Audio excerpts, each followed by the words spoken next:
All right, YouTube, David Harry here, and I'm gonna have to try and keep my head dead still here because I did do some kind of like measuring earlier on to make sure that I have got the capsules for both of these microphones at the same distance and angle from my mouth, right? I mean, I didn't get like a laser out or a micrometer or anything, but they are there about the same distance from me and stuff. It might look a bit odd to you, but that's only because the 7B's got such a like long tube in front of it that might look like it's closer to me, which it is, but the capsule isn't. Anyway, so this is going to be a blind A/B test between the Rode NT1, which is on this side of me, and then also, as I've just mentioned, the Shure SM7B, which is on this side of me. Now, what I'm going to do is talk for a bit, and the whole point here of a blind A/B is that I just have A or B on the screen at any one time, and that will mean that one mic is A, the other mic is B, and then I will alternate between them as I talk, and then at the end of the video I will let you know which one was which.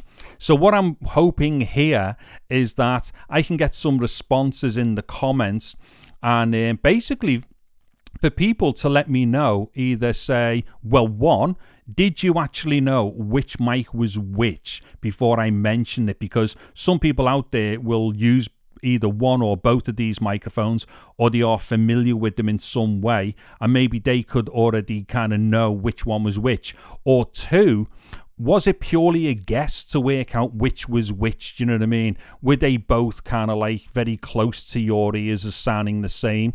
Or do the characteristics of both of these microphones in this particular scenario, do they stack up to what you would think they should sound like?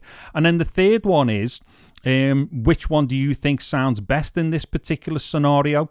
And by that, what I mean is, this is very specifically a close mic position, and maybe one of these microphones is more suited to my particular voice in this particular position, despite the fact that the NT1 is definitely a better microphone as far as like the kind of uses you can get out of it. The NT1 is a more useful microphone compared to the 7B, right? That is absolutely without question, because the 7B is really only good at certain things. It's not really good at that many things. However, the NT1 is great at a lot of things, but in this particular position and scenario and situation, what's it like for doing this?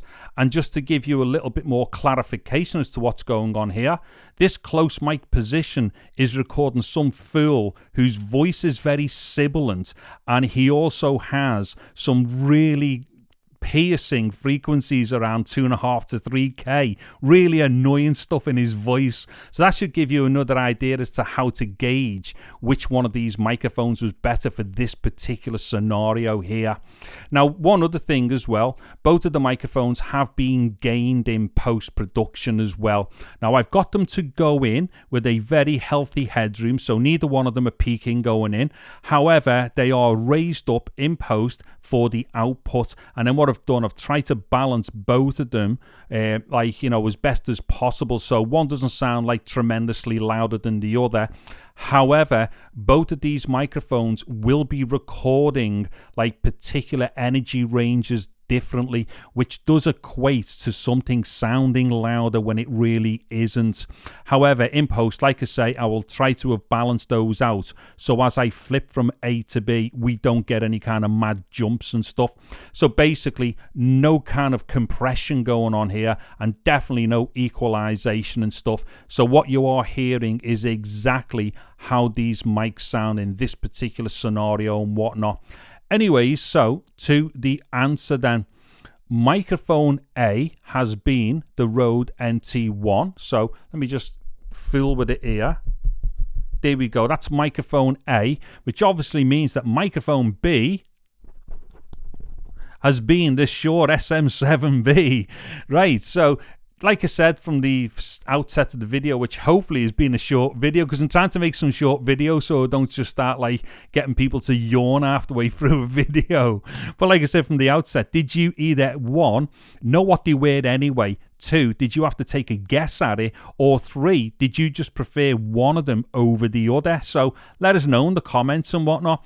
Now, as far as the title of this video is concerned, I'm not entirely sure what I will have called it, but I think I might have used some kind of a clickbait title for this one. Something like "Don't buy something" or something like that. Now, let me just quickly explain why I've done that, because I'm running some experiments across 3 YouTube channels at the moment, and they are specifically to do with using clickbait titles, okay? I mean, when I say clickbait, I don't mean, I'm not doing stuff where the title has got nothing to do with the video, but what I'm saying is I'm doing very specific titles which are either negative titles or clickbait titles, right? But it's all to do with whatever's in the video, because what I've learned in recent times, and it seems to be getting worse on YouTube, and that is, if you use like questionable or negative or clickbait titles, you definitely get more interest in the video. And also if you use like, you know, that kind of like leaning negative or clickbaity thumbnail type thing, once again, you start getting more views. Now, I'll say right now, my average view count for videos on this channel is normally in the region of about 60 to 100 views after about a week or so. So that can give you a good gauge as to like what the numbers like on this video when you get to see it. Maybe that clickbaity title for this video didn't actually work out to be that good, or didn't work so well. However, like I say, it has got a clickbaity title, but it is all to do with what's in the video. And if the title was being clickbaity, questioning the NT1, or if it was being clickbaity to do with questioning the SM7B, there's no doubt in my mind that both of these microphones serve a great purpose. In fact, you know what? I will have used a clickbaity title to do with the NT1, because this for me is the better microphone between the two, and it is the one that I would wholeheartedly recommend for a number of different recording scenarios. So I may well have weighted the questioning or the clickbaitiness to do with questioning the NT1. But just to be clear, there's nothing wrong with the NT1. It was just the title was just to see if I could draw more people into watching the video.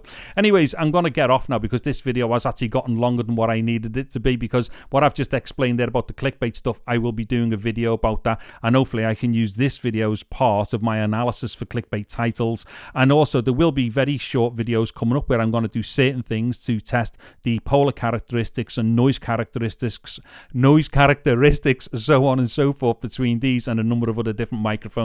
Anyways, let me know in the comments what you thought of the actual test and whatnot. I'm David Harry. Thank you very much for watching this video. Take care and goodbye now.